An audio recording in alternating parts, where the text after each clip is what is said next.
తప్పులు జరిగినాయి repeat కానియ్యా, party కోసం పనిచేసే కార్యకర్తలను కాపాడుకుంటామని చెప్పేసి కాక చెప్తా ఉన్నాడు మాజీ ముఖ్యమంత్రి బీఆర్ఎస్ అధినేత కేసీఆర్.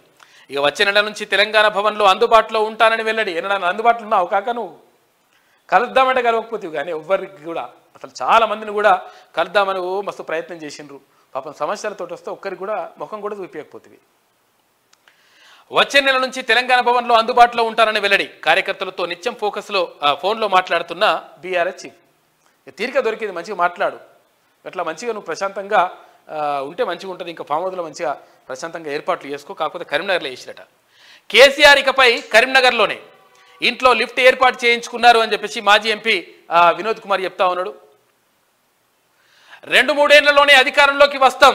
మల్కాజ్గిరి లోక్సభ సన్నాహక సమావేశంలో కేటీఆర్ అంటున్నాడు 2-3 ఏళ్ళలో వస్తారట. అంటే ఏమన్నట్టు దీని కథ ఏందన్నట్టు? కూలగొడతాం అని చెప్తున్నాడు. కూలగొడతాం లేదు. ఇప్పుడు మంత్రి ఎవరు కోమటిరెడ్డి వెంకటరెడ్డి గారు ఎట్లా కౌంటర్ ఇస్తారో చూడు ఒకసారి, తర్వాత అర్థమవుతుంది నీకు. 14 సీట్లను స్వల్ప తేడాతో కోల్పోయినాం. వాటిలో సగం సీట్లు గెలిచినా రాష్ట్రంలో హంగు వచ్చేది.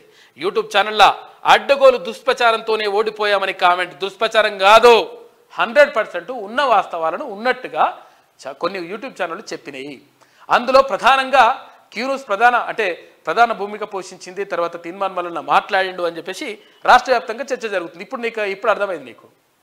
విషయం ఏంటంటే నేనే అనే అహంకారంతో ఎవరిని గెలవకుండా తర్వాత ఏందో చేస్తామని చెప్పేసి చేసుకుంటూ పోతే ఇట్లుంటుంది. పబ్లిక్ దగ్గర ఉన్నోడే మంచిగా ఉంటాడు లెక్క. ఎప్పుడైనా కానీ అధికారంలో ఉండాలంటే పబ్లిక్ దగ్గర ఉండాలి, ప్రజల ఆలోచనలు ప్రతిబింబించాలి పరిపాలనలా.